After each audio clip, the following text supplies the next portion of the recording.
किस्मत हमें अता फरमाए। मेरे अजीजों, मौत का तज़किरा मैं सिर्फ आपके सामने इसलिए कर रहा हूं कि ये किसी को वक्त नहीं देती, किसी को मोहलत नहीं देती। इसीलिए आप ये मत समझना कि उम्र हो जाएगी, बाद में बच्चे जवान होंगे तो मैं दाढ़ी रख लूंगा, नमाज का पाबंद बन जाऊंगा। अरे 17 साल के जनाजे नहीं जाते? क्या 18 साल के जवानों के जनाजे नहीं देखते? बच्चों के भी जनाजे जाते हैं। मौत की कोई उम्र नहीं है। हाँ, जिसको बुढ़ापा मिल गया वो नेमत है। सबको नहीं मिलता बुढ़ापा। जिसको बुढ़ापा मिल गया और वो भी इस्लाम पे मिला है, उसके लिए वो नेमत है। बाज लोग ये कहते हैं ना, अरे बुढ़ा हो गया अब मस्जिद नहीं जाएगा तो और क्या करेगा, काम धंधा क्या है? तुम्हें नहीं पता, हर बूढ़ा मस्जिद वाला भी नहीं होता। उसके लिए भी फजले इलाही जरूरी है। हर बूढ़ा नहीं है मस्जिद का। कितने बूढ़े तो 80 साल के हो गए, अभी रोज ब्लेड मार रहे हैं। उनको अभी जवान बनने का शौक है रोज। और वो बूढ़ा जिसके बाल सफेद हो गए, हदीस पाक में अल्लाह ताला फरमाता है, हदीस कुदसी, अल्लाह फरमाता है ऐसे बूढ़े को अजाब देने में मुझे हया आती है, जिसका बुढ़ापा इस्लाम पे हुआ हो। लेकिन ये बुढ़ापा सबको नहीं मिलता कि हर कोई बूढ़ा होके मरेगा।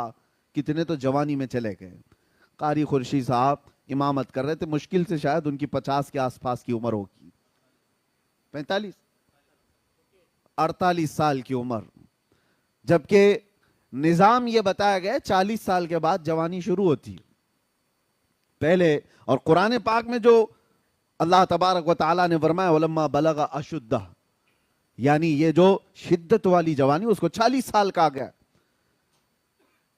आप तमामी हजरात से मैं एक बात ये कहूंगा कि मौत की कोई उम्र नहीं है, तो फिर किस बात के इंतजार में हो कि कब करेंगे, कल करेंगे, परसों करेंगे। जो बात तुम्हें बाद में अचानक आने वाली है उसके लिए पहले से तैयार होना चाहिए।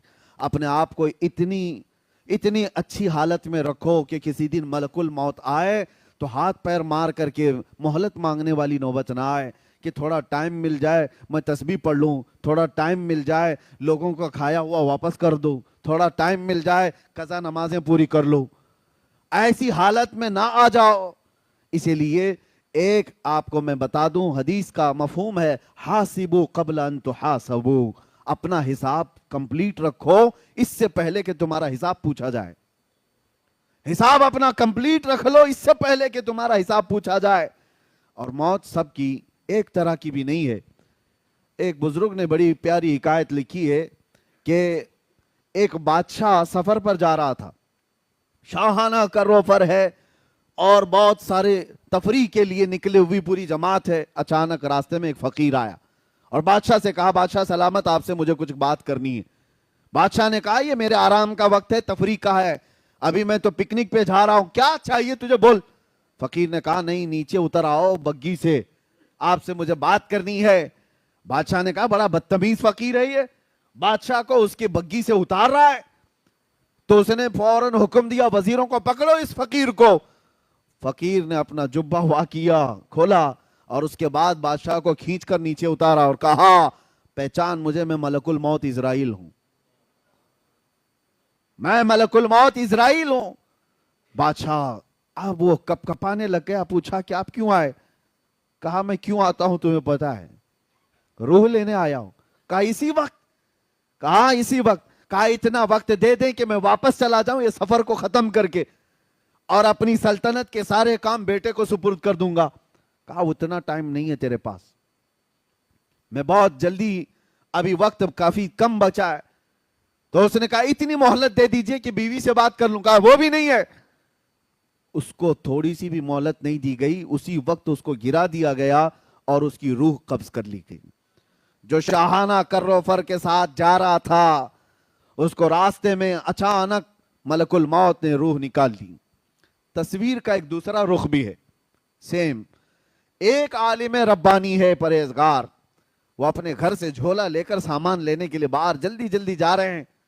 असर का वक्त हो चुका है और सामान खरीदने के लिए जा रहे हैं। रास्ते में यही फकीर आया, कहा कि हुजूर रुक जाइए, थोड़ा कुछ बात करनी है आपसे मुझे।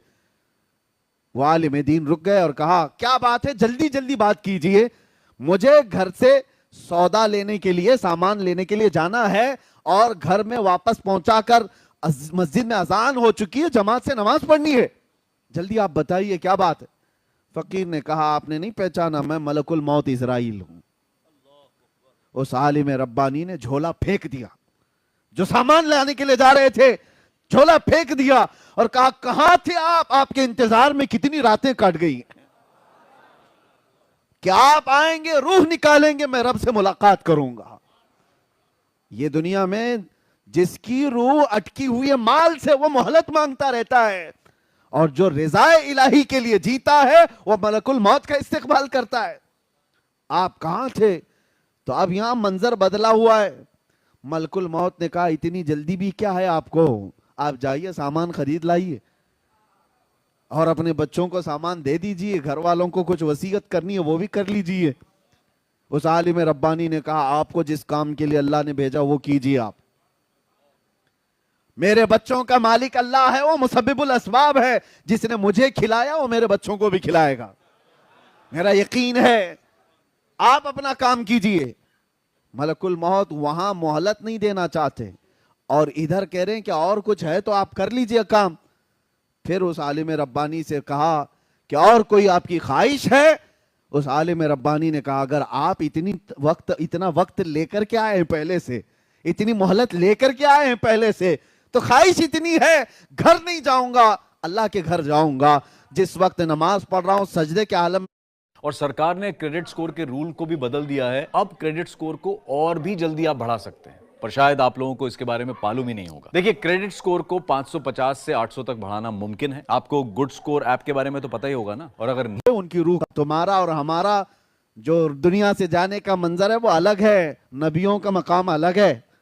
नबियों की रूह कब्ज करने से पहले मलकुल मौत इजाजत लेते थे, तुम्हारे घर में इजाजत नहीं ली जाएगी।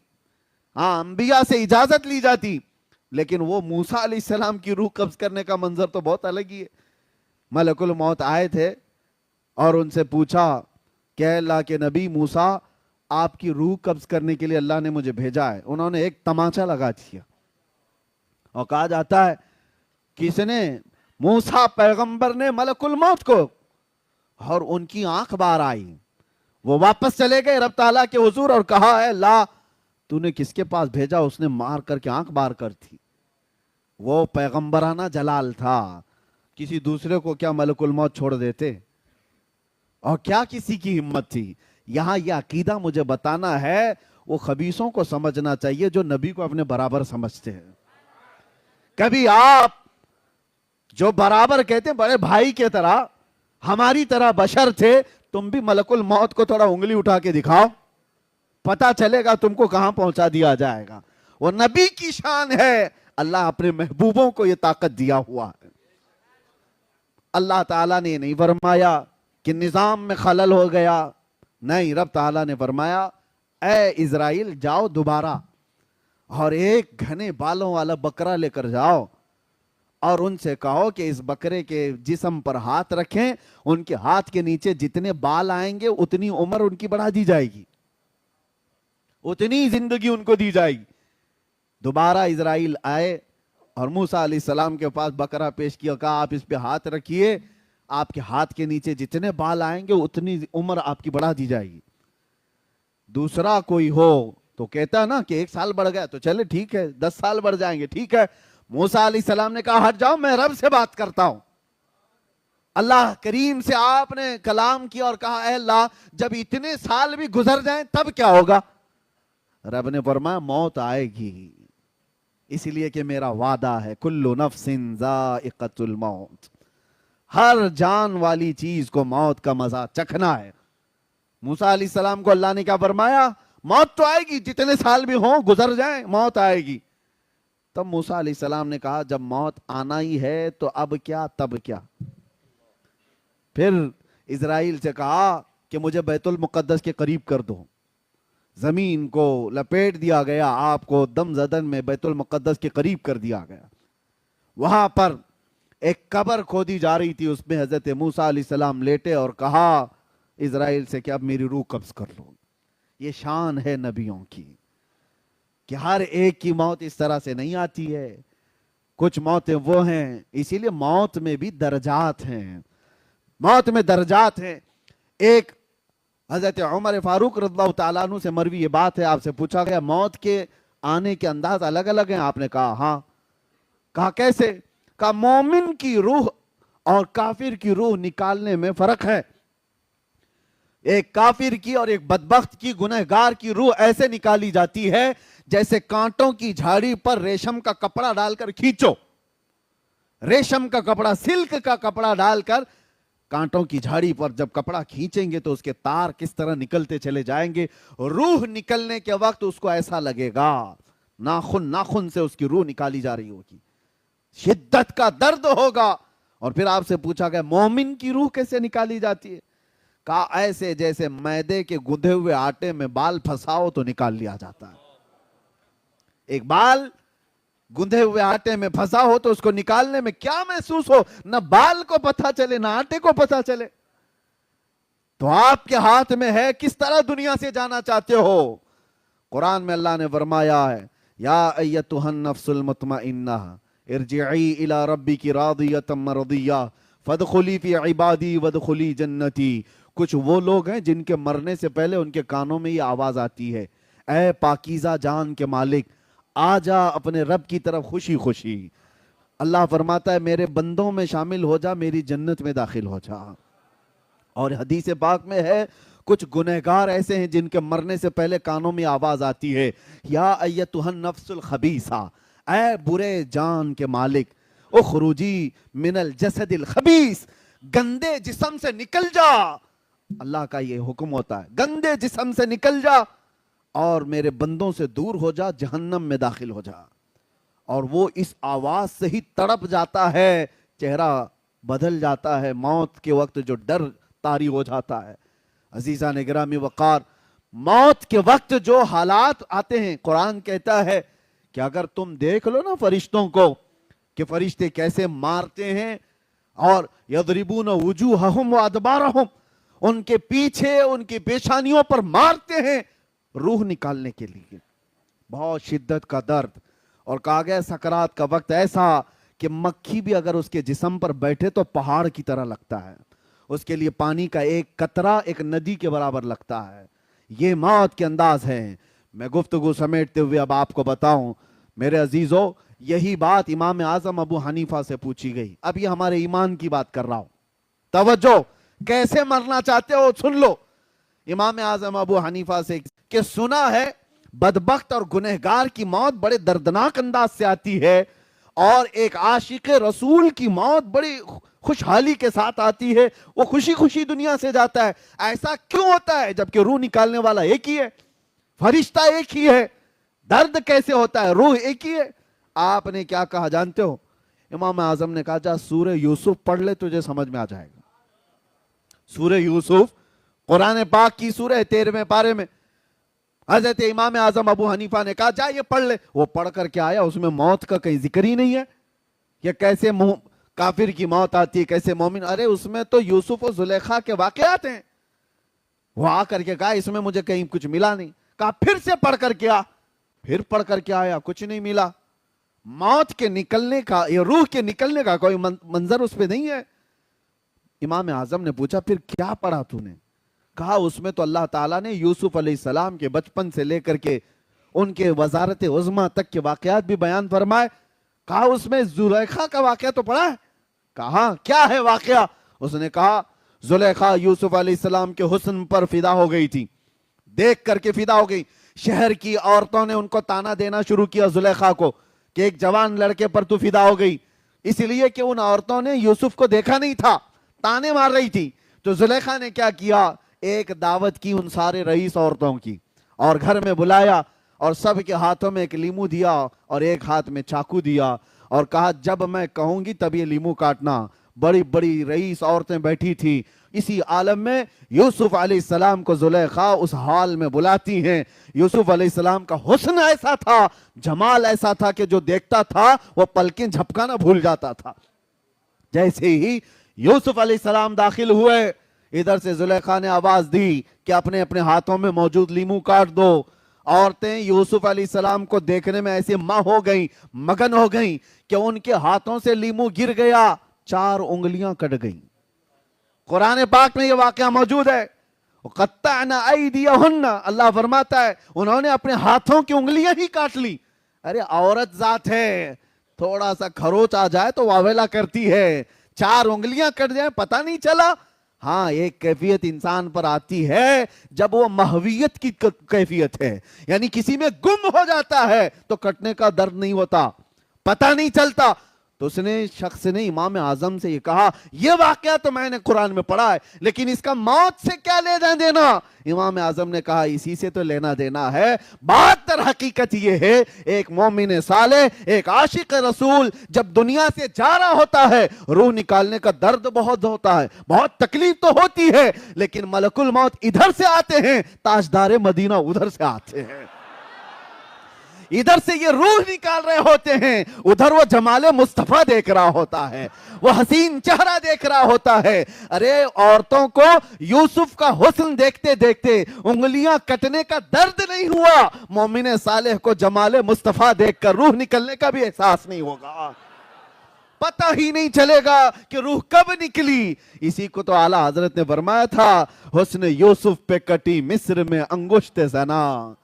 हाँ मेरे अजीजों, ये आला हजरत का कमाल तो देखो, 5 चीजें इस शेर में फरमाया आपने।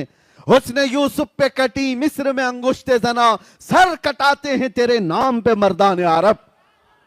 क्या क्या आला हजरत फरमाते हैं, हुस्न यूसुफ पे, हुस्न पे कटी, हुस्न यूसुफ पे कटी, काटा नहीं है उन्होंने, वो कट गई है और बेखुदी में कटी है, जानबूझ के नहीं काटा, कटी मिस्र में, अरब में नहीं, मिस्र की औरतें हैं।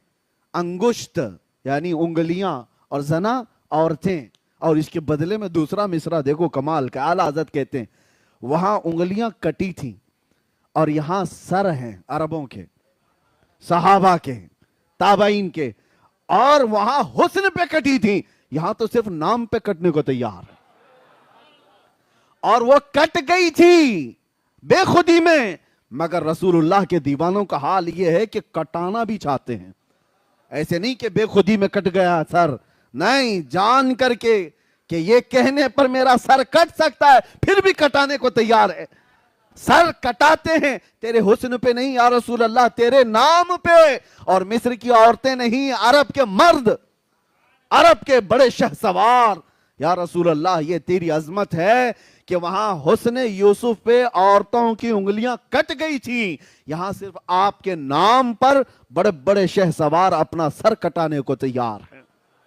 बहरहाल खुलासे कलाम ये है, उस इश्क में जीते रहोगे तो दुनिया से जाना भी आसान होगा, बल्कि दुनिया में जीना भी आसान होगा, जीना भी आसान होगा, जाना भी आसान होगा इंशाअल्लाह। लेकिन उस नबी पाक सल्लल्लाहु ताला अलैहि वसल्लम से रूगर्दानी करोगे तो आला हजरत का एक शेर ये भी है, नहीं और कोई मफर मकर, बखुदा खुदा का यही है दर, नहीं और कोई मफर मकर। ये अरबी के लफ्ज हैं, आपको समझाता हूं। कसम खुदा की, आला हजरत कहते हैं कसम खुदा की, अल्लाह का कोई दर है तो रसूलुल्लाह का घर है, अल्लाह का कोई दर है तो रसूलुल्लाह का घर है, यही है बखुदा खुदा का यही है दर। अब जो आगे है ना, नहीं और कोई मफर मकर, मफर कहते हैं भागने की जगह, मकर कहते हैं ठहरने की जगह। हुजूर को छोड़े तो न भागने की जगह है न ठहरने की जगह है। हाँ, हमने उन दरिंदों को भी देखा है जो हुजूर पर भोंकते थे, आज देखो कहां है, मुंह छुपा करके पूरी जिंदगी जीना पड़ता है। जो भी गुस्ताखियां करता है उसके बाद उसको रूपोशी में जिंदगी गुजारनी पड़ती है, वजह उसको भी पता है। हम यहां से धमकी नहीं दे रहे, लेकिन ये कुदरती तौर पर है, वो यहां नहीं पूरी दुनिया में करता खुद है फेम के लिए, और फिर बाद में पूरी जिंदगी डर डर के जीता है। वो 4 लोगों के सामने भी जीना मुश्किल रहता है गुस्ताखी करने वालों का, तो कैसी जिंदगी है। और अल्हम्दुलिल्लाह जो मोहब्बत मुस्तफा की बात करते हैं, हम हजारों में तन्हा भी घूम सकते हैं, तन्हा जा सकते हैं, गुस्ताखी करने के बाद भागने की भी जगह नहीं, ठहरने की भी जगह नहीं। हाँ, आपको पता है आज से 4 साल पहले वो पाखंडी जो भोगता था उसके गुफे में एक 8 साल का बच्चा आ गया था, न्यूज आपने भी सुना होगा।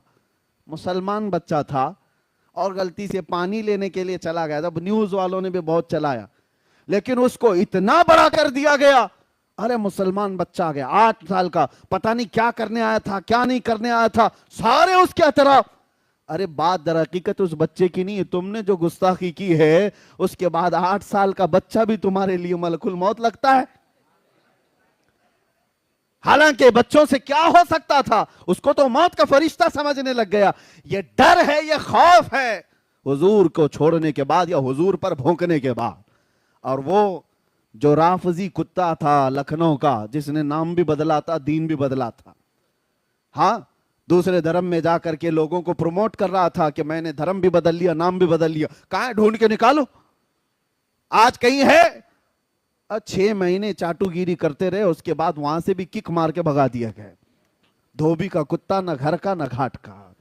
आला हजरत फरमाते या रसूल अल्लाह, जो तेरे दर से यार फिरते हैं दर बदर यूं ही खार फिरते हैं।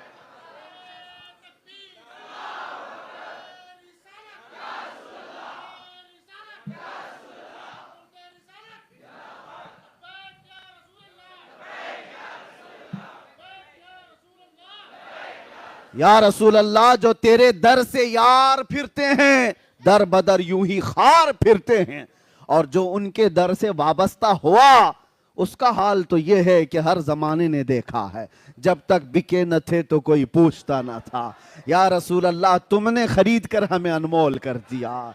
अरे बिलाल वो हबशा के रहने वाले, काला रंग था और काले रंग वालों को लोग गुलाम समझकर खींचते थे और अपनी गुलामी करवाते भी थे। लेकिन दरे मुस्तफा से वाबस्तगी के बाद बिलाल का हाल यह है कि उनको अजान देने के लिए काबे के छत पे चढ़ाया गया और यह बताया गया मोहब्बत मुस्तफा में जिसने जख्म खाया है काबा भी उसके कदमों के नीचे आया है, यह बताया गया है दुनिया को।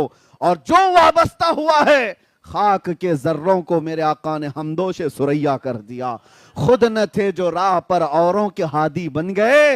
या रसूल अल्लाह, क्या नजर थी आपकी, मर्दों को मसीहा कर दिया, मुर्दों को मसीहा कर दिया। ये बात आप समझ करके चलो। इस दारे फानी में जीना है तो मेरे आका से वफा करके जियो, वफादार बन करके जियो, और जीना भी आसान होगा, जाना भी आसान होगा। और जब जाने का वक्त होगा तो मेरे अजीजों, वो तमाम तकालीफ और मसाइब नहीं होंगे जो हर मैयत को पेश आते हैं। आशिक रसूल के मुतालिक कहा गया है, आला हज़रत ने लिखा है कि अर्श पर धूमें मची वो मोमिने सालेह मिला, फर्श पे मातम उठा वो तय्यबो ताहिर गया। उसका हाल ये होता है, मलाइका अर्श के आने के, उसके आने की खुशियों में धूम मचाने लगते हैं। मोहब्बत मुस्तफा में फना रहने वाला वो आशिक रसूल आ रहा है। और इधर क्या होता है, पूरी रूए जमीन उसके जाने के गम में मातम कुना है। सबके दिल महसूस कर रह जाते हैं। जिंदगी गुजारो तो ऐसी जिंदगी गुजारो कि जिसके जाने का गम पूरी दुनिया को हो और मलाइका को उसका इस्तकबाल हो। और इसीलिए हम कहते हैं कि मलाइका को इसका इस्तकबाल हो। ये कब होगा? तुम क्या चीज देखने के लिए दुनिया में जी रहे हो? हर आदमी अपने अपने कुछ ना कुछ एक्सपेक्टेशन रखता है। 40 साल का हो गया हूं, इतना कमाया हूं, ये चाहिए। आम नौजवानों की जिंदगी तो ये है कि आज एक किसी हसीन लड़की को अपने दामे फरेब में फंसा लेना, ये समझता है जिंदगी का बहुत बड़ा तीर मार लिया मैंने। कौन सा बड़ा काम कर लिया? हाँ, लड़कियों को चैटिंग के जरिए, डेटिंग के जरिए, फलां के जरिए, इसके जरिए, उसके जरिए फंसा लेना, ये बहुत बड़ा काम है। तो रम खाओ। अरे तुम क्या जानते हो शहसवार कौन थे और हमारे जर्नल और लीडर कौन थे? काश आज का जवान पढ़ लेता खालिद बिन वलीद कौन है, जानता तो ये सब जो लुक्के पुक्के हैं ये सब खत्म हो जाते। ये काजू बादाम की बॉडियां। खालिद बिन वलीद 125 जंगें लड़ी अपनी जिंदगी में, 125 जंगें, और एक जंग में भी अल्लाह ने उनको शिकस्त नहीं दी। और जानते हो, इसीलिए मैं उनका जिक्र कर रहा हूं।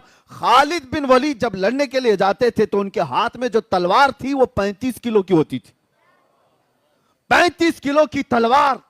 और कहा जाता है कि तकरीबन 30 से 40 किलो का वो ढाल जिससे तीर बचाते थे, उठा के दिखाओ।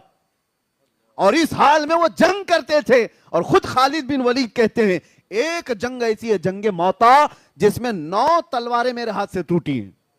9 तलवारें टूटी फिर भी पीछे नहीं हटे। और कौन सी ताकत थी, कौन सी कुव्वत थी खालिद बिन वलीद के पास, जानते हो क्या खाते थे वो, किस चीज से बेखौफ जीते थे? बात दर हकीकत ये, एक जंग में ये लोगों ने मंजर देख भी लिया। खालिद बिन वलीद अचानक लड़ते लड़ते नरगे में फंस गए और एक काफिर उनके सर पर तलवार उठा चुका था और आपका अमामा गिर गया था।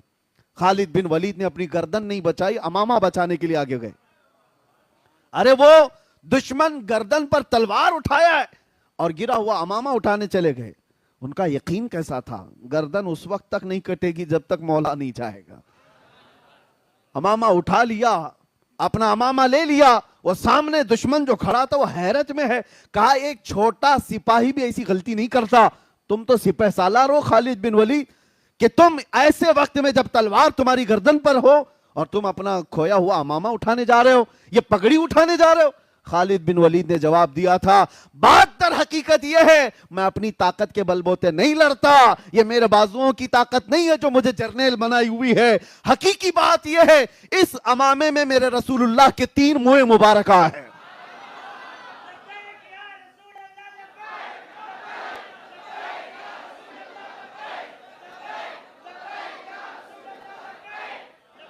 तवज्जो, खालिद बिन वलीद कहते हैं इस अमामे में रसूलुल्लाह के 3 मुँह मुबारक हैं और मेरा यकीन यह है यही बरकत है जो मुझे हर मैदान में फतह याब करती है।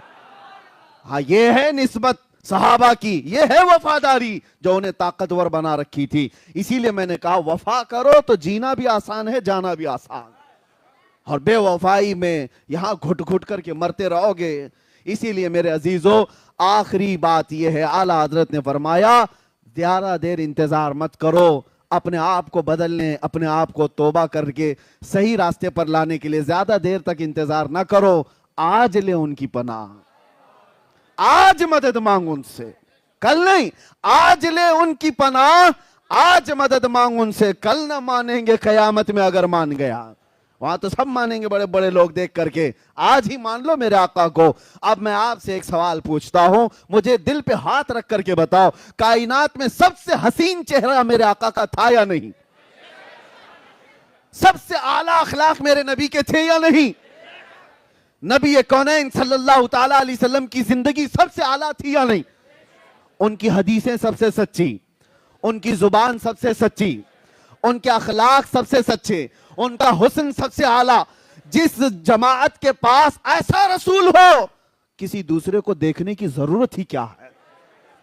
तुम अहरे गहरे नत्थु खेरे के फैन बनते क्यों हो? हैरत होती है जब कभी कोई कहता है कि मैं फलां का फैन हूं, इसका फैन हूं। झूठे हो आप, तमामी हजरत झूठों के फैन बनते हो, जबकि तुम्हें अल्लाह ताला ने भेजा है यहां पर तुम्हारे नबी के लिए। इसके उसके नहीं बनना, अपने नबी के वफादार। हमें इस कायनात में जीने के लिए अल्लाह ताला ने भेजा है। जिंदगी ये नहीं किसी के लिए, जिंदगी है नबी की, जिंदगी है नबी की। और ना समझ मरते हैं जिंदगी के लिए, जीना मरना है सब कुछ। हाँ, इतनी बात याद रखो, जब ऐसी जिंदगी गुजारोगे ना, तलब क्या होनी चाहिए? क्या तुम्हारे स्क्रीन पर नंगी तस्वीरें देखकर रात गुजारने की? क्या तुम बेहयाइयों में अपने तन्हाइयां गुजारने की तलब रखोगे? छोड़ दो इन तमाम चीजों को, अल्लाह देख रहा है तुम्हारी तन्हाइयों को भी। और अनकरीब मौत आने वाली है, अनकरीब आने वाली है। तुम पर्दे के हिलने से जब खौफ कर जाते हो कि कोई देख लेगा, अरे वो अल्लाह खबीर व अलीम व बसीर, हर शय को देख रहा। ये चीजें देखने की तलब में मत जियो, सिर्फ जीना है तो ये तलब रख करके जियो जो आला हजरत के शहजादे मुफ्ती आजम ने कहा था, कुछ ऐसा कर दे मेरे किरदिगार आंखों में, हमेशा नक्श रहे रुए यार आंखों में। उन्हें ना देखा तो किस काम की हैं ये आंखें, कि देखने की है सारी बहार आंखों में। हुजूर को देखने की तलब लेकर के जियो, और फिर वो वक्त आ भी जाएगा जब बार बार तुम दरवाजा खटखटाते हो तो दरवाजा खुल ही जाता है। बार बार किसी का दरवाजा खटखटाए तो खुल ही जाता है। और मेरा रसूल बड़ा गैरतमंद है, आता है फकीरों पे उन्हें प्यार कुछ ऐसा, खुद भीख दें और खुद कहें मंगते का भलाओ। रोज तलब तो रखो बारगाह मुस्तफा में, कुछ ऐसा कर दो, और फिर ये तलब रखो और इतना कह दो मेरे आका की बारगाह में। यकीन है ना हुजूर सुनते हैं? यकीन है हुजूर सुनते हैं? तो फिर ये क्यों नहीं कहते या रसूल अल्लाह, सुना है आप हर आशिक के घर तशरीफ लाते हैं, सुना है आप हर आशिक के घर। अरे मेरे घर में भी हो जाए चिरागा, मेरे दिल में भी हो जाए चिरागा। जब ये तलब लेकर जियोगे एक दिन दरवाजा खुलेगा, एक दिन रहमत का दरवाजा खुलेगा और न जाने वो हमारा घर खुशबुओं से महक जाएगा। और फिर इस हाल में तुम्हारी मौत आए और हमारी मौत आए तो किस शान से आती है पता है? किस शान से? हमने पूछा था बुजुर्गों से कि जब हमारे जनाजे जाते हैं तो इनको सफेद कपड़े अतर लगाकर खुशबुओं में मुलव्विस और उसके बाद मलबूस और उसके अच्छे कपड़ों में मलबूस सुरमा भी लगाए, फूलों से सजाए। अरे ये तो दूल्हे के साथ होता है, मुर्दे के साथ क्यों? मुर्दा है, मर गया, अब इसको क्या कपड़े, मट्टी में तो जा रहा है, अतर इसको क्यों? थोड़ी देर के बाद तो बंद होने वाली है कब्र, ये सुरमा क्यों बंद आंखों पर? और ये फूलों से सजा हुआ जनाजा क्यों जा रहा है, जैसे शादी में जा रहा है? बुजुर्गों ने कहा बेटा वो आज जियारत मुस्तफा के लिए जा रहा है। आज जो हमारा जनाजा जा रहा है, किसी सुन्नी की बात कर रहा हूं, उसकी बात नहीं कर रहा जो मर गया मरदूद न फातिहा न दुरूद, उसे क्या देखना है? सुन्नी की बात कर रहा हूं। वो जनाजा जाता है तो बड़ी शान से जाता है, इसलिए हमारे बुजुर्गों ने ये रिवाज रखा था, लोग देख करके हश हश करें आज की रात ये मेरे मुस्तफा की जियारत के लिए जा रहा है। हाँ यही है शबे गौर भी उसी गुल से मुलाकात की रात। हाँ उसी गुल से मुलाकात की रात। और जब कब्र में जाएंगे होगा क्या? मुनकर नकीर को आना है, नीली आंखों वाले काले चेहरे वाले जमीन को दांतों से निकालते हुए आएंगे और झिझोड़ करके उठाकर सवालात पूछेंगे, बता तेरा रब कौन है, बता तेरा दीन क्या है। और फिर तीसरा सवाल वही है जो सब फंसते हैं अक्सर, हुजूर को दिखा करके इनके बारे में क्या कहता था। बात यही है, बहुत सारे तो जवाब दे देंगे मेरा रब अल्लाह है, मेरा दीन इस्लाम है, लेकिन फरिश्ते सवाल में वहां पर चेंजिंग कर देते हैं। आपको पता है फरिश्ते पहले दो सवाल में पूछते हैं तेरा रब कौन है, तो क्या जवाब होगा? मेरा रब। सवाल पर तवज्जो रखो, लफ्ज पर, कौन है। वो ये नहीं पूछ रहे कौन था, ये पूछते हैं कौन है। और दूसरा सवाल भी फरिश्ते कहते हैं तेरा दीन क्या है।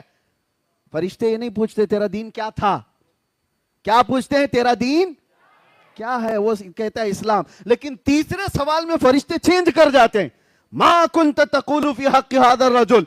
हुजूर को दिखाकर कहते हैं ये कौन है, नहीं पूछते हैं इनके बारे में क्या कहता था। हाँ ये अभी क्या कह रहा वो नहीं, पहले क्या था, अपोजिशन में था कि इधर था।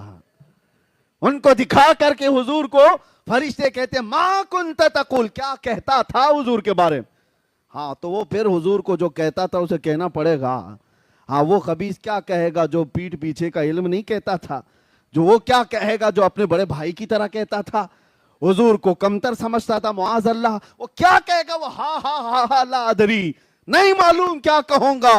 वो तो सुन्नी की किस्मत है जो कहेगा सारे अच्छों में अच्छा समझिए जिसे, है उस अच्छे से अच्छा हमारा नबी, सारे ऊंचों से ऊंचा समझिए जिसे, है उस ऊंचे से ऊंचा।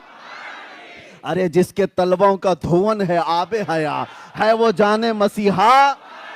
हम तो नबी को क्या कहते थे, कब्र में झूम कर कहेंगे सरवर कहूं कि मालिको मौला कहूं तुझे, बागे खलील का गुले सहबा कहूं तुझे, अल्लाह रे तेरे जिसमें मुनव्वर की ताबिशें, ए जाने जाम में जाने तजल्ला कहूं तुझे, तेरे तो वस्फ ऐबे तनाही से हैं बरी, हैरान हूं मेरे शाह मैं क्या क्या कहूं तुझे। लेकिन रजा ने खत्म सुखन इस पे कर दिया, अरे खालिक का बंदा खल्क का आका कहूं तुझे, हम ये कहेंगे। और इतना ही नहीं, आशिक एक और मंजिल आगे बढ़कर कहते हैं, अरे जवाब देने और सवाल करने की नौबत बाद में आए, बाद में आए। एक वो आशिक है जो एक मंजिल और आगे है, वो मुनकर नकीर से क्या कहता है पता है? अब तो पाए नाज से, अब तो पाए नाज से आए फरिश्तों क्यों उठूं, अरे मर के पहुंचा हूं यहां इस दिल रुबा के वास्ते, इस दिलरुबा के वास्ते मुझे आने के लिए, इन्हें देखने के लिए मरना पड़ा है। तुम सवाल जवाब पे लगे हो, इनके लिए तो मरा हूं। इसीलिए बस अब गुफ्तगू खत्म करते हैं। हमारी कुल कायनात, हमारा कुल सरमाया, हमारी जिंदगी, हमारा मताए हया, सब कुछ जाने मुस्तफा है और जाने कायनात है। वो परवरदिगार के महबूब हैं जिसके लिए अल्लाह ताला ने हमें इस जीती जागती दुनिया में भेजा है। तो सिर्फ और सिर्फ अमानत ये है, सच्चाई ये है, हम ये कहें बारगाह मुस्तफ़ा में, या रसूल अल्लाह अरे गैरे नथु खेरे के लिए अब जुबान नहीं खुलेगी। जीऊंगा तो दूसरों के लिए नहीं जीऊंगा, जो कुछ भी करूंगा आपकी मर्जी के मुताबिक। दहन में जुबान, बदन में है जान, हम आए यहां, उठे भी वहां, जमीनो जमान, मकीनो मकान, चुनी नो चुना और बने दो जहां। लब्बैक या रसूल अल्लाह, लब्बैक या रसूल अल्लाह।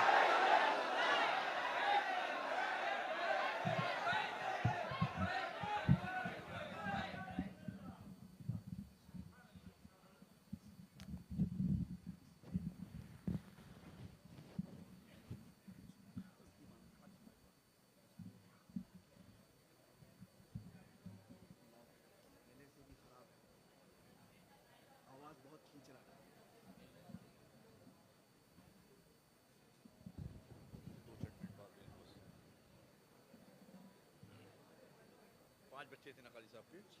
4 बच्चियां 2 लड़के। 2 बच्चे माजूर हैं। हाँ, एक लड़की माजूर है, शादी लायक है, और एक छोटा लड़का माजूर है। नायब इमाम कौन है? नायब कौन है? नायब इमाम का कौन है?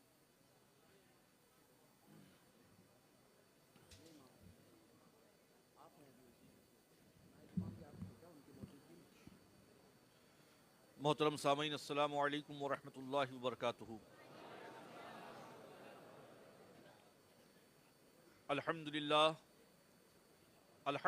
नहमदहू व नस्तईनुहु व नस्तगफिरुहु व नुमिनु बिही व नतवक्कलु अलैहि व नऊज़ु बिल्लाहि मिन शुरूरि अनफुसिना व मिन सय्यिआति अमालिना। मन यहदिहिल्लाहु फला मुदिल्ल लहु व मन युद्लिल फला हादिय लहु व नशहदु अन ला इलाहा इल्लल्लाहु वहदहु ला शरीका लहु व नशहदु अन्न मुहम्मदन अब्दुहु व रसूलुहु। अम्मा बाद फ़अऊज़ु बिल्लाहि मिनश शैतानिर रजीम। बिस्मिल्लाहिर रहमानिर रहीम। या अय्युहल्लज़ीना आमनुत्तक़ुल्लाह वल तंजुर नफ्सुम मा क़द्दमत लिग़द। सदक़ल्लाहु मौलाना अज़ीम व सदक़ रसूलुहुन नबियुल अमीनुल करीम व नहनु अला ज़ालिका लमिनश शाहिदीन वश्शाकिरीन वल्हम्दुलिल्लाहि रब्बिल आलमीन। आइए सबसे पहले हम और आप नबी रहमत नूर मुजस्सम अहमद मुश्तबा मोहम्मद मुस्तफ़ा सल्लल्लाहु ताला अलैहि वसल्लम की बारगाह करम में हदिये दुरूद सलाम पेश करें। पढ़ें सल्लल्लाहु अलैहि नबी उम्मी वालिही सल्लल्लाहु ताला अलैहि वसल्लम सलातु वस्सलामु अलैका या रसूलल्लाह सल्लल्लाहु ताला अलैहि वसल्लम।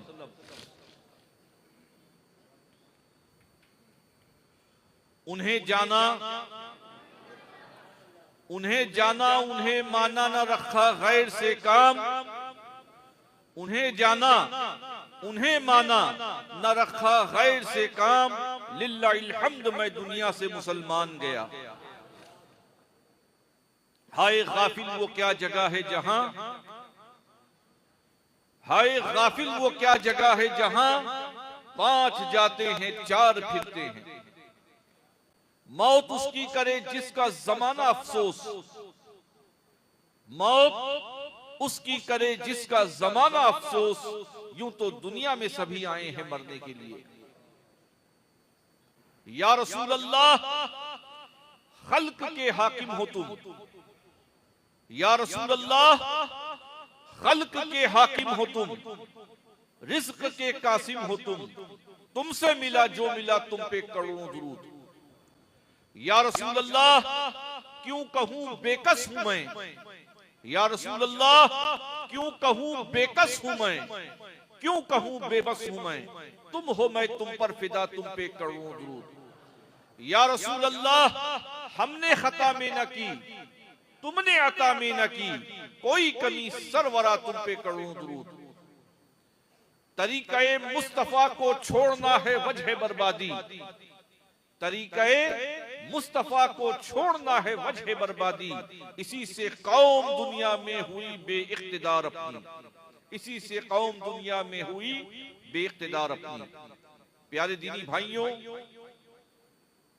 आज हम और आप इस्लाहे मुआशरा कॉन्फ्रेंस और उसके साथ यादगारे सल्फ हजरत अल्लामा कारी खुर्शीद साहब के फातिह चहलुम की मजलिस में हाजिर आए हैं। हमने अभी बहुत कुछ मुहाफिज नामूस रिसालत, मुजाहिद सुन्नियत हजरत अल्लामा मुफ्ती सलमान अजहरी साहब से सुना। अल्लाह रब्बुल इज्जत हमको और आपको उस पर अमल की तौफीक रफीक अता फरमाए। प्यारे दीनी भाइयों, जिस मस्जिद में आज हम और आप बैठे हुए हैं, 22 साल हजरत अल्लामा कारी खुर्शीद साहब ने इसी मस्जिद में इमामत फरमाई। बहुत बड़ा अरसा है 22 साल।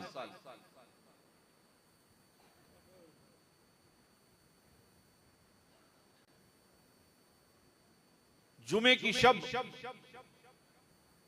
उनका विसाल हो गया। अल्लाह रब्बुल इज्जत उनकी मग़फ़िरत फरमाए। इससे पहले भी फकीर ने हदीस पाक आपको सुनाई थी कि जुमे की जो मुसलमान जुमे की शब या जुमे के दिन इंतकाल कर जाए, अल्लाह रब्बुल इज्जत उसे फितने कब्र से बचा लेता है। दूसरी हदीस पाक में है कि कल रोजे कयामत उसके ऊपर शहीदों की मोहर होगी।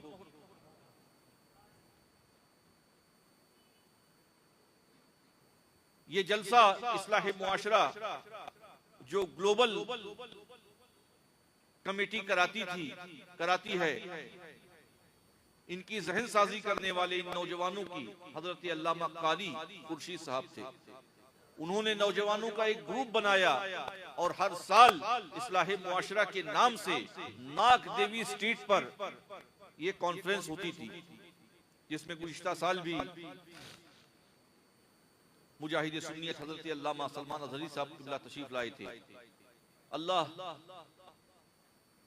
की शान देखिए कि आज कारी साहब वही कॉन्फ्रेंस हो रही है और कारी साहब का फातिह चहलुम भी है। क्या इखलास था, क्या लिल्लाहियत थी।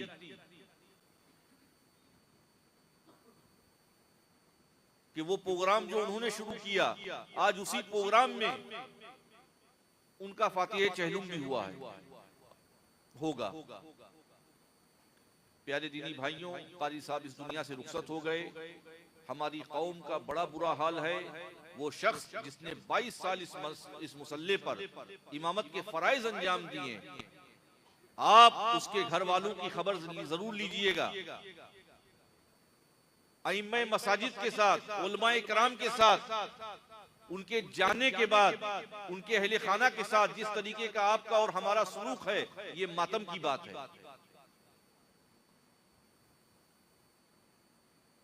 मातम की बात है। खैर, अल्लाह का फजल, अल्हम्दुलिल्लाह रब्बिल आलमीन। आज बहुत सारे ऐसे नौजवान हमारी निगाहों के सामने हैं जो कारी साहब के घर की खैर और खबर ले रहे हैं, अल्हम्दुलिल्लाह, और लेते रहेंगे। लेकिन आपकी भी जिम्मेदारी है। 22 साल आपने अपने इमाम के पीछे नमाज पढ़ी है, नियत करते थे आप पीछे इस इमाम के।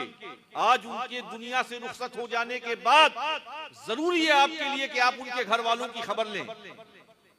आप में से बहुत से ऐसे भी लोग होंगे जिनको ये नहीं मालूम कि कारी साहब के 2 बच्चे माजूर हैं,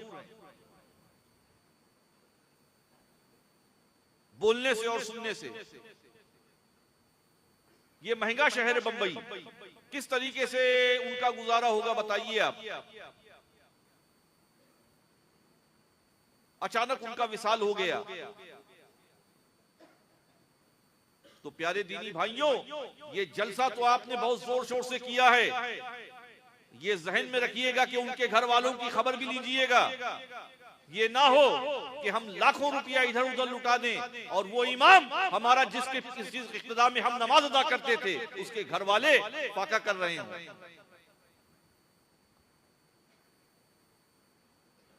ऐसे हालात देखे गए हैं, ऐसे मामलात देखे गए हैं, इसलिए ये बातें आपसे हम कर रहे हैं।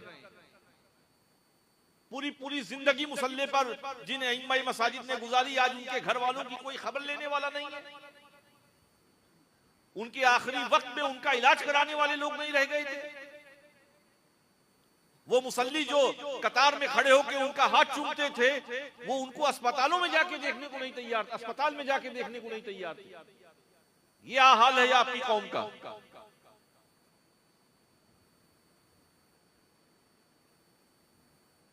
39 साल, इससे पहले भी हमने बताया, अभी हाल ही में एक इमाम बहुत पुराने इमाम थे, बड़ी खिदमत थी उनकी दीन के हवाले से, सुन्नियत के हवाले से। 39 साल उन्होंने इमामत की। ये मुफ्ती इब्राहिम आसी साहब किबला मौजूद हैं, ईदगाह के खतीब व इमाम मौलाना मोहम्मद उमर साहब किबला मौजूद हैं। उनकी कुरान खानी हुई मगरिब ता इशा के बीच में, मुसल्लियों में सिर्फ 2 लोग बैठे हुए हैं। ये लोग पूछिए इनसे, ये हाल है आपका। 39 साल जिसके इक्तदा में नमाज पढ़ी आपने, उसकी कुरान खानी में सिर्फ 2 लोग और मदरसे के बच्चे खाली, उलमा सिर्फ। किन हालात से उनके बच्चे गुजर रहे हैं आपको कोई खबर नहीं।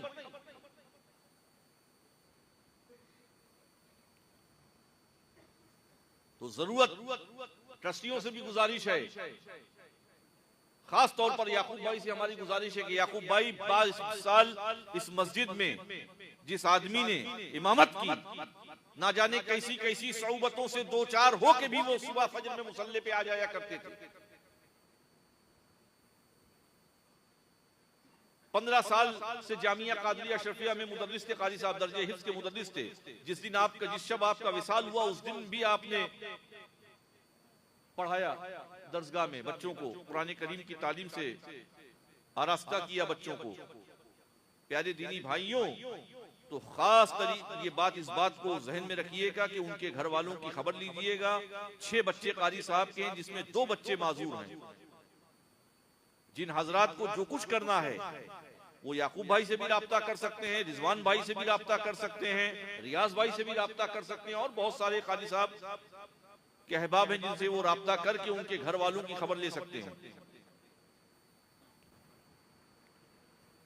लाखों करोड़ों रुपया हम खुराफात में उड़ाते हैं, लेकिन मस्जिदों के इमामों के लिए जब इमामों को देने की बात आती है तो दुनिया भर की पंचायत हम करते हैं। मस्जिद का ईमान किन किन सऊबतों से 2-4 है, मस्जिद का खादिम किन किन परेशानियों से 2-4 है, मस्जिद का मौजिन किस तरीके से अपनी जिंदगी को गुजार रहा है, इसकी कोई खबर हम नहीं रखते। खबर क्या रखते हैं कि मोटरसाइकिल कहां से आ गई, रहाइश के लिए मकान कहां से आ गया, उनके बच्चे किस तरीके से पढ़ रहे हैं, इसकी कोई खबर नहीं हमको। उनकी बीवी अगर बीमार है या इमाम साहब खुद बीमार हैं तो किस तरीके से दवाइयों का इंतजाम कर रहे हैं, उसकी कोई खबर नहीं हमको।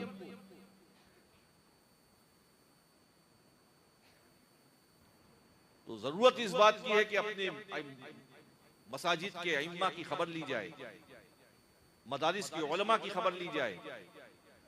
मस्जिद के खुद्दाम कितना बड़ा रुतबा है, कितना बड़ा मकाम है, मस्जिद की खिदमत करने वाला, मस्जिद में चटाई बिछाने वाला, अल्लाह का नाम पुकारने वाला, उसका कितना बड़ा मर्तबा है। तो आज हम फातिह चहलुम की मजलिस में हाजिर आए अल्लामा कारी खुर्शीद साहब की।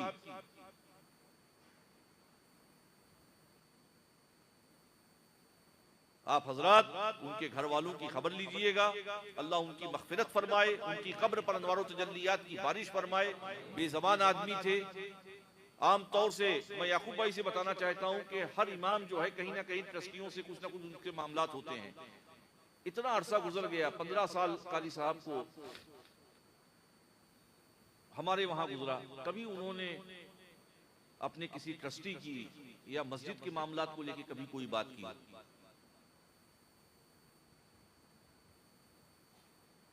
तो ट्रस्टियों की भी जिम्मेदारी है कि वो उनके घर वालों की खबर लें। आप समझ सकते हैं कि बंबई में गुजर बसर कैसे है, कितनी कितनी परेशानियों से लोग दो चार होकर बंबई में जिंदगी गुजार रहे हैं। उनके घर वालों की खबर लीजिएगा, उनके 2 माजूर बच्चे हैं। आप समझ सकते हैं किसी घर में एक बच्चा अगर मुतासिर हो जाता है तो पूरा का पूरा घर लगा रहता है, तब भी उसको नहीं संभाल पाता। कैसे उनकी घर की उनकी बेवा कैसे संभालेंगी उन बच्चों को इस महंगे शहर में। तो जरूरत इस बात की है कि याकूब भाई आप और आपके रोफका उनके घर वालों की खबर लेते रहें और हर तरह का ताउन उन तक पहुंचाते रहें। वमा अलैना इल्लल बलाग। अस्सलामु अलैकुम वरहमतुल्लाहि वबरकातुहू।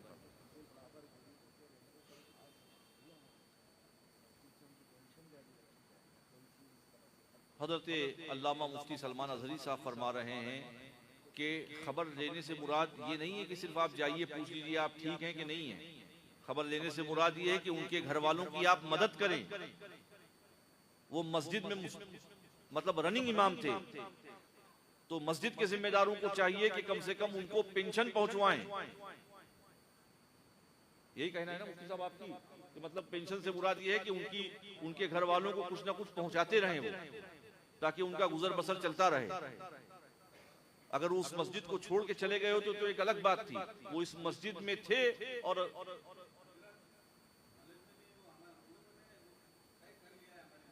अल्हम्दुलिल्लाह रब्बिल आलमीन,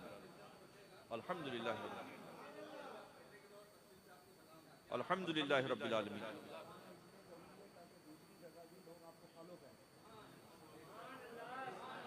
याकूब भाई फरमा रहे हैं कि हम लोगों ने आपस में बैठ के एक मरतबा इन्होंने हमसे जिक्र भी किया था, ये बात बराबर है, मस्जिद के बाहर ही जिक्र किया था।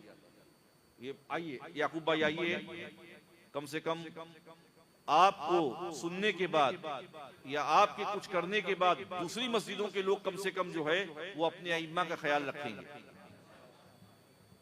नहीं आप फरमा दीजिए, कुछ फरमा दीजिए, मकसद ये है। अल्हम्दुलिल्लाह हमने हमारी मस्जिद की तरफ से ये तय कर लिया है कि फ़िलहाल 1 साल तक का इनकी जो तनख्वाह थी वो हम हर महीने पहुंचा दिया करेंगे। और अल्हम्दुलिल्लाह इनके जो 2 माजूर बच्चे हैं जिनकी तालीम का ज़िम्मा भी एक मुखियर हजरात ने लिया है, प्लस हर महीने इनको इतनी रकम पहुंच जाएगी कि इनका खर्चा जो है यहाँ पर चल जाए। और माशाअल्लाह दूसरी भी बहुत सारी चीजें हैं, वो इंशाअल्लाह मैं हजरत से डिस्कस करूंगा।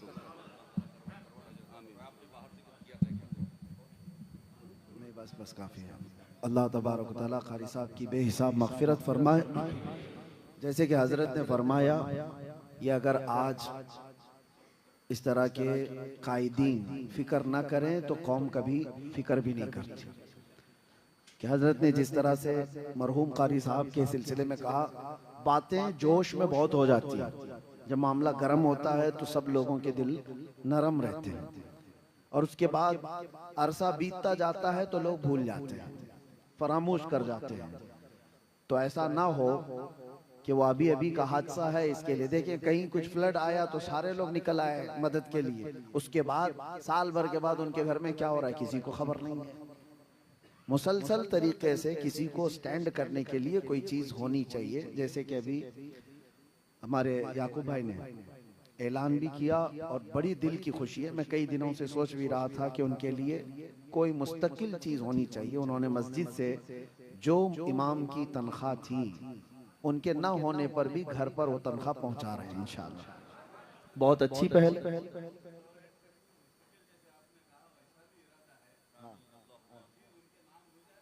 मैं यही चाहता हूँ कि मुस्तकिल उनके सबसे बड़ी बात यह है मेरे अजीजों, उनके 2 माजूर बच्चे हैं, ये बहुत बड़ी बात है और छोटे नहीं हैं। माजूर बच्चों को एक बेवा माँ संभाले ये मामूली बात नहीं होती। हाँ नहीं अल्लाह तबारक व तआला। मेरे आका सल्लल्लाहु तआला अलैहि वसल्लम ने इरशाद फरमाया, एक सहाबी ने पूछा कि या रसूल अल्लाह, कुरान पढ़ने से लोग रोते हैं, नमाज में रोते हैं, मैं रो नहीं पाता। तो हुजूर ने फरमाया तुम्हारा दिल सख्त हो गया है। उस सहाबी ने पूछा कि या रसूल अल्लाह ये दिल को नरम कैसे करूं? तो हुजूर ने इलाज में क्या कहा? हुजूर ने फरमाया जाओ किसी यतीम के सर पर हाथ फेरो। मेरे आका ने फरमाया दिल तुम्हारा नरम हो जाएगा। जब कभी तुम्हारे आसपास कोई यतीम आए तो जाहिर सी बात है, मेरे आका सल्लल्लाहु ताला अलैहि वसल्लम बच्चों के साथ बैठे हुए थे मक्का में। एक शख्स आया, वो खेलते हुए बच्चों में से एक बच्चे को बुलाया, बेटा इधर आ जा। हुजूर खड़े हो गए, कहा बेटा कह करके मत पुकारो। उसने कहा कि या रसूल अल्लाह मेरा बेटा है तो बेटा ना कहूँ उसको? हुजूर ने फरमाया बात यह है कई और ऐसे बच्चे यहाँ खेल रहे हैं जिनका बाप नहीं है। तू अपने बच्चे को बेटा कहकर पुकारेगा तो उनको कहीं ये एहसास ना हो काश हमारा बाप होता, हमें भी बेटा कहकर पुकारता। तो ये दर्द है, इसके मुंतकिल होने की जरूरत है। बहरहाल ट्रस्टी हजरात ने अपना जो हिस्सा था अपनी इस्तिताअत के मुताबिक हो जो भी कर रहे हैं अल्लाह उसको कभी कबूल फरमाए। मेरा मशवरा ये था कि अगर आप अपने तौर पर कर रहे हैं तो जाहिर सी बात है हर जमाना एक तरह नहीं होता। आज आपके पास जोशो खरोश भी है, असबाब भी हैं, कल को क्या हालात होते हैं नहीं मालूम है। ट्रस्ट भी आगे पीछे होती रहती है, दूसरे आए पहले वाले गए। इसलिए अगर आप मुखय्यर हजरात से मदद के तौर पर अपील भी करते हैं तो मैं यहाँ से मैं चंदे करता नहीं हूँ, लेकिन आप सबसे अपील भी ये करूँगा कि कारी साहब के नाम से अगर आप चाहें तो एक फंड मखसूस यहाँ पर आप बना दीजिए।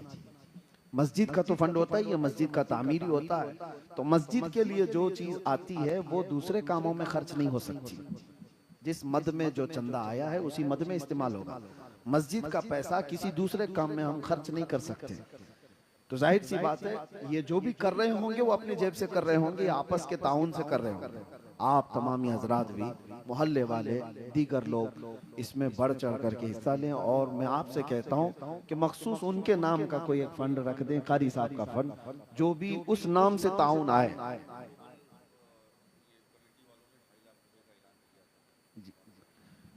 यहाँ पर जो कारी साहब जिस कमेटी के जरिए से ये जलसा कराते थे, ग्लोबल कमेटी, उन्होंने 2.5 लाख रुपए कारी साहब के नाम पर वक्फ किया है। अल्लाह ताला इसमें बरकतें अता फरमाए और सिर्फ ये सुन्नत मुस्तफ़ा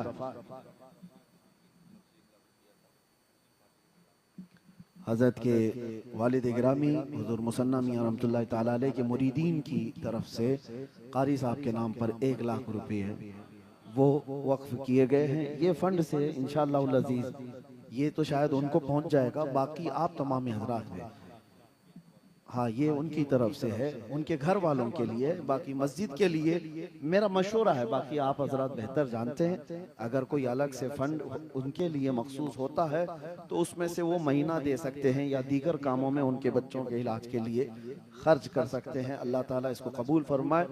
और हमारी भी एक छोटी सी तंजीम है या ट्रस्ट है, अल अमान एजुकेशनल एंड वेलफेयर ट्रस्ट, उसकी जानिब से भी 51,000 रुपये हमने उनके लिए वक्फ की है।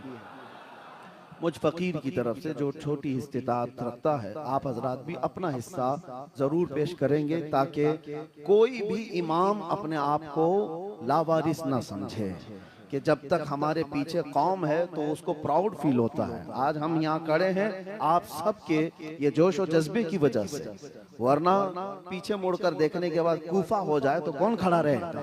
तो इमाम को ये लावारिस एहसास ना हो कि उसकी मौत के बाद भी कौम उसका ख्याल रखती है।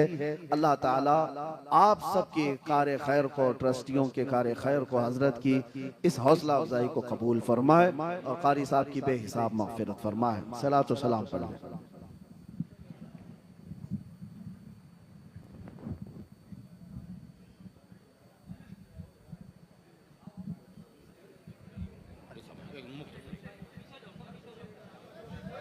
या नबी सलाम अलैका, या रसूल सलाम अलैका, या हबीब सलाम अलैका, सलवातुल्लाह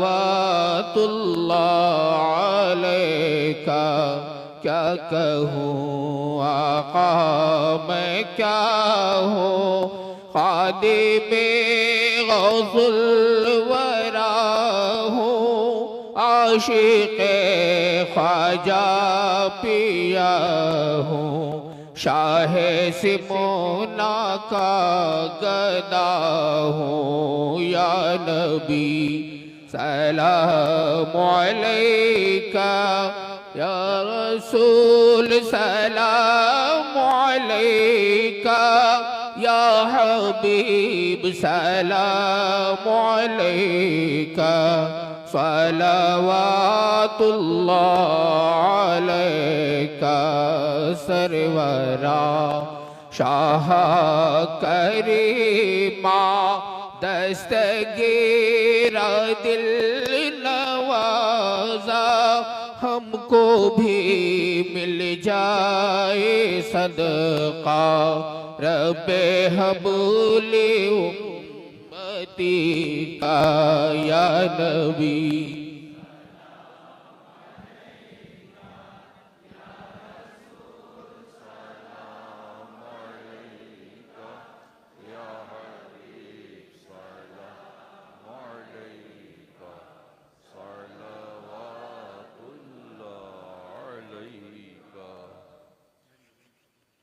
अस्सलातु वस्सलामु अलैका या रसूलल्लाह, अस्सलातु वस्सलामु अलैका या नबी अल्लाह व अला आलिका व सहाबिका या नूरुल्लाह सल्लल्लाहु तआला अलैहि वसल्लम।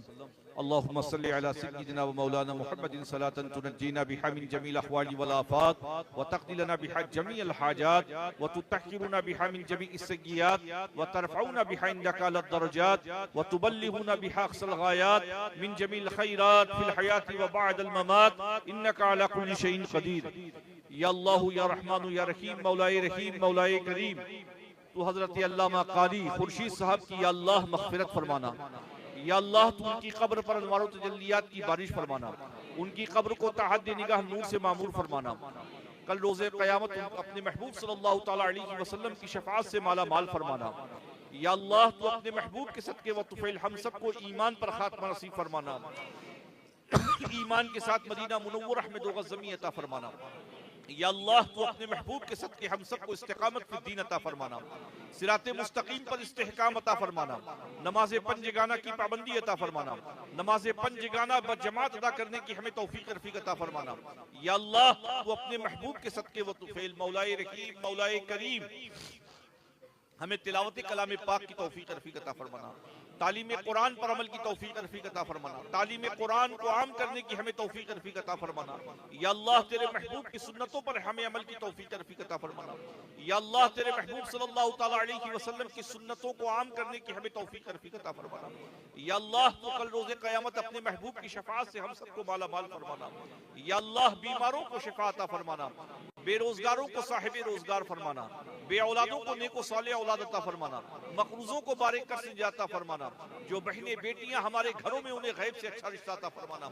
या अल्लाह हमारे मुआशरे से जिहालत को खत्म फरमा देना, गुमराही को खत्म फरमा देना, बेदीनी को खत्म फरमा देना, उरियानियत को खत्म फरमा देना, हमारे मुआशरे को नशे की लानत से पाक फरमाना।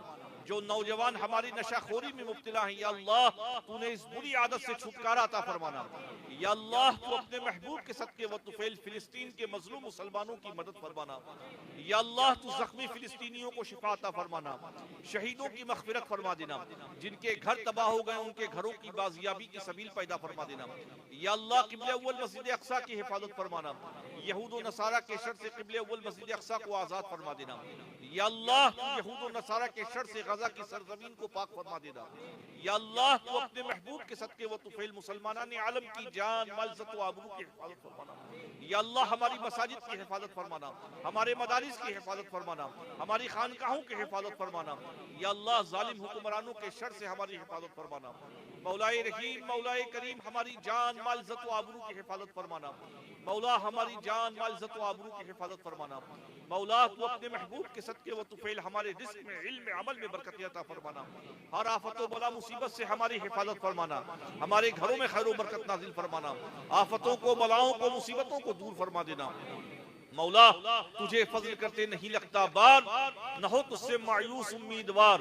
इन्नल्लाह व मलाइकतहु युसल्लूना अलन नबी या अय्युहल्लज़ीना आमनू सल्लु अलैहि व सल्लिमू तस्लीमा सल्लल्लाहु अलैहि व आलिहि सल्लल्लाहु तआला अलैहि वसल्लम सलातु व सलामु अलैका या रसूलल्लाह सल्लल्लाहु तआला अलैहि वसल्लम सुब्हान रब्बिका रब्बिल इज्जति अम्मा यसिफून व सलामुन अलल मुरसलीन वल्हम्दुलिल्लाहि रब्बिल आलमीन।